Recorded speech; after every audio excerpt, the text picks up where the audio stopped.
Today, we're going to be talking about the question, what have you been up to? So, today's question, what have you been up to, is perfect for catching up with all of you after the break from conversations with Kim. The reason this question came to my mind is that this question is so common after it's been a while since you saw someone. We're talking weeks, even months, maybe years since you last saw somebody that you know. So this question is most common when you're interacting with perhaps your colleagues, either people you work with or people that you've met through networking situations, professional situations. It's good when you see an acquaintance, you run into them on the street, and it's good when you maybe see your classmates. If you're in school, you're in university, you'll be able to, ask this question to find out what's been going on. And the reason this question tends to confuse many non-native speakers is that the meaning is a little cultural, right? Because you have the grammatical meaning, which you may understand the question from the grammar, but it is specifically asking for a certain type of information. Like I said, it's specifically asking for a certain type of information. And like I said, we talk about this with acquaintances, friends, colleagues, coworkers. You wouldn't ask this question to someone you don't know very well at all. So before we get started talking about how to answer this question, let's talk about how you would pronounce this question. You probably hear when I say it more naturally, what have you been up to? I say what have. I make the contraction with the question word. What have you been up to? And make sure when you ask this question, you show curiosity towards the other person. What have you been up to? You're going to rise to that up and then drop right at the end because it's an information question. What have I been up to? What have you been up to? What have you been up to? So this is how we would normally ask the question in order to engage the other person, in order to hear what they have to say and be interested in what's going on. What have you been up to? So I'm showing a little more enthusiasm. So I hope you're practicing along with me, watching at home. What have you been up to? What have you been up to? So you want to make sure you use this happy, curious intonation in order to show that you're interested in the other person's answer. If you're using more flat intonation, what have you been up to? What have you been up to? What have you been up to? You're showing that you're not that interested. And it sounds a little robotic, not so interested, and the other person's not going to start sharing their news because they don't think you're truly interested in hearing what they have to say. I don't want you to ask this question out of obligation. I want you to ask it out of interest. What have you been up to? What have you been up to? It's going to take a little practice, I'm sure. So the other thing we can look at in this question is that we're using the present perfect, right? Have been. What have you been up to? We're asking about what has happened in the other person's life since the last time we interacted, right? What have you been up to? This is why this question is so cultural, because we're interested in hearing the news. We're asking the person to go backwards and tell us what's happened since the last time we interacted. So it requires you to kind of think about, when was the last time I saw you? What's happened since then? Because they want to hear your news. Like I said, this question's usually used to ask about what's happened in the last few weeks or months since you last saw each other by asking about both past and current events. And that's when we use the present perfect. We're interested in the period in the past until now. So it also includes what's going on right now. And it's a way to catch up on the latest news, the latest gossip. You may trade stories about people that you both know, that kind of thing. What exactly you're going to share in response to this question will totally depend on your relationship with this person. So if you are only acquaintances, you're not going to share these deep personal stories. If you're closer friends, you may share some personal details because they know what's going on in your life. So as you guys answer this question, think about how much you feel comfortable sharing with us. I hope you feel comfortable sharing a few details about what's going on in your life, but maybe you feel a little restrained so you can talk about something that's a little more neutral. So it really just depends on the relationship you have with the person as well as how much time you have to chat.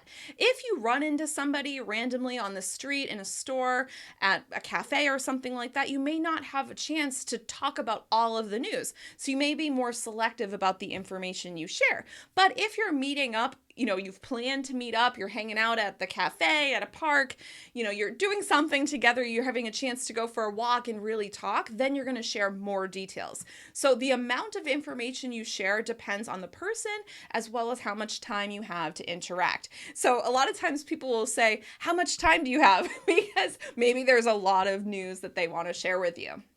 So if you totally want to avoid sharing personal information for whatever reason, then you can try using these simple phrases. What have you been up to? You can say something like, nothing special. And we also say same old, or the usual, work, studying, home, whatever it is. Those type of responses signal to a native speaker that you're not interested in sharing. You can also say typical response like not much, nothing special, same old, same old. These are signals based on your intonation and the way that you're saying it that there's really nothing you want to share, right? And so this is a good way if you don't have time or you don't know the person very well or it's just not the right moment to share, you can say, nothing special. Otherwise, you do want to share information about the aspects of your life that the person you're talking to is interested in. So in the United States, when somebody asks, what have you been up to? We usually talk about our work. Americans love talking about work. We also talk about our passions, which means our hobbies that are super important to us, things that we do, we spend a lot of time doing, which isn't always our work, but it's great when it is our work. A lot of times people talk about their romantic partners, their boyfriends, girlfriends, husbands, wives, and their kids. If they have kids, they may talk about school. It really depends on your life. But usually it's like work, school, family, romantic partners, and sometimes your most important passions. Sometimes if things have changed and where the person lives, like maybe they've moved to a new neighborhood or they've done something, they've changed apartments or something like that, or maybe they've traveled to a new place. Sometimes people will mention details about that, especially if you're, friends who live in the same city and you're talking about, especially if it's a bigger city, you might talk about something like that. All of these answers will totally depend on the context. Another thing to keep in mind about the question, what have you been up to, is that we ask this question, if you ask this question to somebody who has a shared interest with you, for example, those of you who are interested in really improving your conversation skills in English, then you may answer related to that particular interest. For example, if you are, interested in you're in a biking community or a book club, maybe you met through doing a common hobby, like you've taken classes together, sewing classes, painting classes, then you may talk about this shared interest that you have in common. That's most normal because that's something that will help you connect with the other person about something you already share. So you might share details about what you've done recently. Oh, I went for this long bike ride the other day, or I went on this cool hike, or I'm training for a half marathon, or I just painted a really big canvas or something like that. It really depends on the person. Maybe you went skiing, in the winter here in the United States, or you went surfing. If you have this shared interest, like it could be travel, it could be school, it could be anything. This shared thing in common, it's good to bring that in order to find a way to connect with the other person.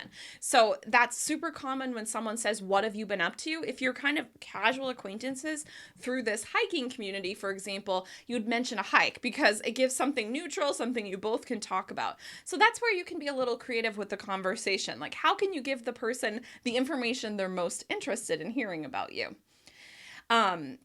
And so if you want to show special interest in the other person's life, you may follow up the question, what have you been up to, with a specific area of your life. So if they're an avid hiker, like I just mentioned, you can ask about any trails they've been on lately. So when you ask the question, what have you been up to, you can kind of narrow the focus, which is nice because you're kind of still giving the other person control of the question, but you're giving them a chance to not have to think about what they're going to say. Because sometimes we all get tongue-tied and we're like, oh, what should I even mention? So, for example, if they're an avid hiker, you can say, oh, okay, what have you been up to? Have you gone on any hikes lately? Or bike ride?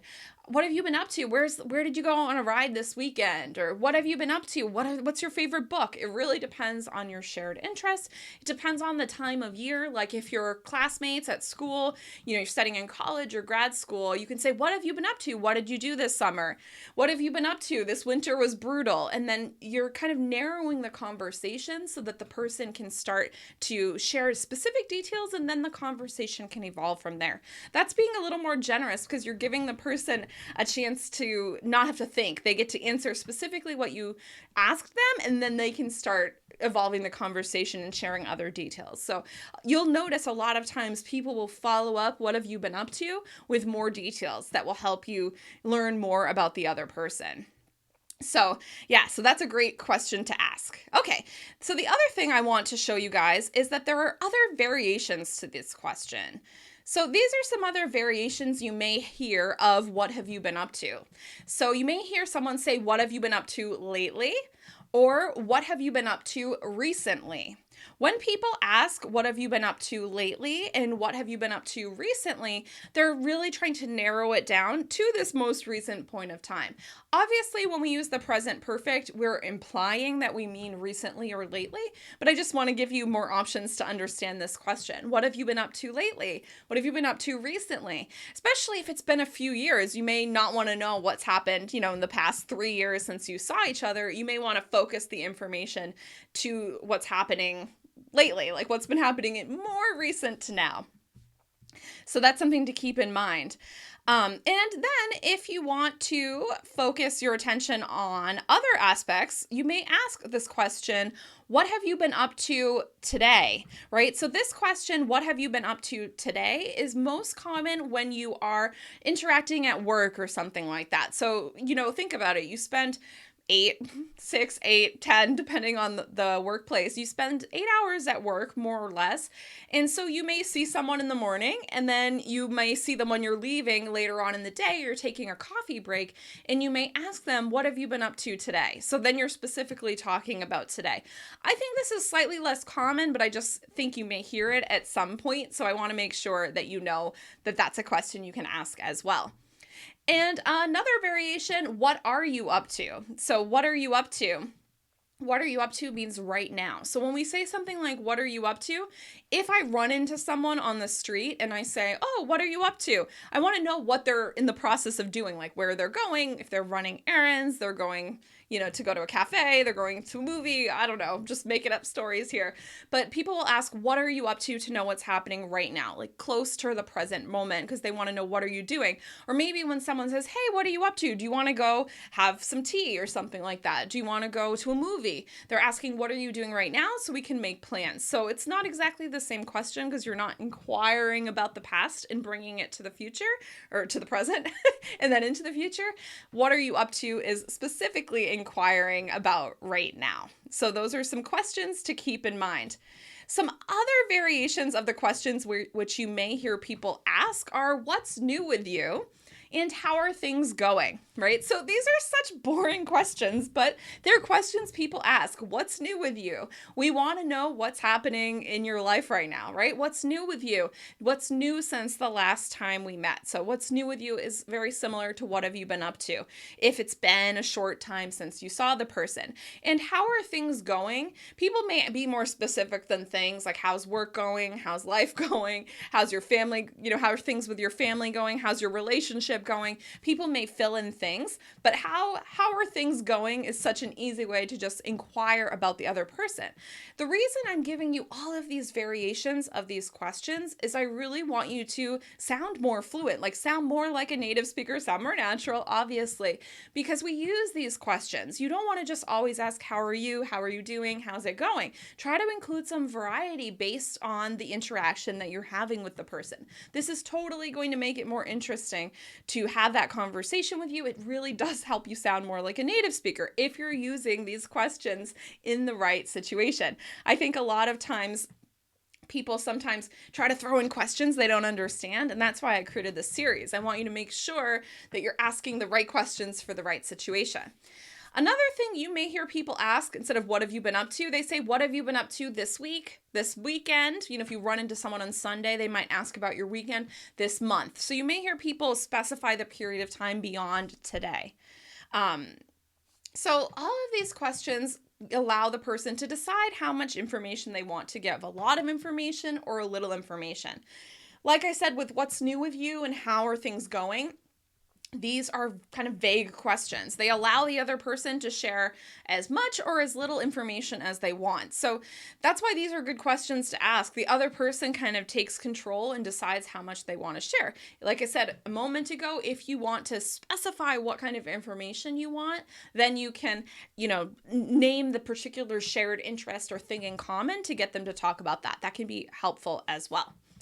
Lastly, now that we've talked all about this question, what have you been up to? I want to remind you that you can also turn the question around. If you haven't already seen it, I recently shared a video on how to turn the question around by asking the questions, what about you and how about you, and also changing the stress of the sentence. So if you have the question, what have you been up to, you respond, you can turn the question around, return the question to the other person so they can answer. And then you would say, what have you been up to? You'll put extra stress and emphasis on you. What have you been up to? Then you're going to encourage the other person to respond.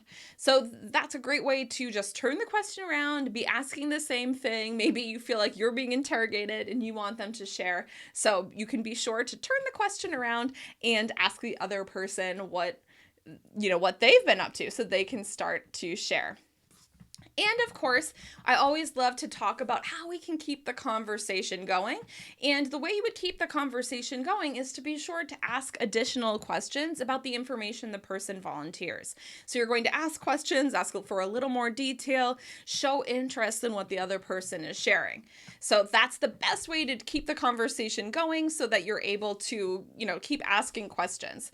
Oh, and I forgot to show you guys this. So this is what we would do to turn the question around. You would stress, what have you been up to? What have you been up to? So now it is our turn to catch up. I would love to hear from you guys. What have you been up to? And as I check in with you guys in the chat, I just want to quickly remind you guys, if you want more guidance from me, you can download my free guide to more interesting. You can download my free guide to more interesting small talk in English. And I basically talk about how to ask more questions, to how to keep the conversation going with these kind of typical conversation starters. So you can get that at englishwithkim.com/small talk guide. And then you'll get weekly emails from me with all of my best tips directly to your inbox. So you don't have to go searching for them on my website or on my YouTube channel. So I would love for you to join me there. So now, like I said, it is time for us to check in, and I would love to know if you have any questions about this question, so let's chat. And of course, if you are watching the replay, please leave a comment. I am totally curious about what is happening with you. What have you been up to, guys? So be sure to share. Thank you guys so much for joining me for this live stream. I'm excited to be back for season 2 of Conversations with Kim. I'm really looking forward to diving deep into conversation questions in English so that you can understand how to ask and answer better conversation questions, and most importantly, feel more confident when interacting with native speakers just like me, because I want you to connect in conversation, whether that's with Americans or it's with people who speak English from other countries. It is definitely something worth doing. It's something that's the reason we speak English. It's the reason we want to be fluent. And I think understanding the cultural reasons why we ask certain questions is just as important as what you should answer. Something I really will emphasize this year on my channel is you need to know why you're doing something, not just what the answer is. So that's what you're going to get from me here on the English with Kim YouTube channel. Please be sure to hit subscribe if you haven't already. Click the bell if you'd like notifications. Give this video a like if you appreciated it. And I definitely look forward to talking to you again soon. Once again, I'm Kim from EnglishWithKim.com. I'm your guide to the essential conversation skills you need to sound more natural in English. Have a good one. Goodbye.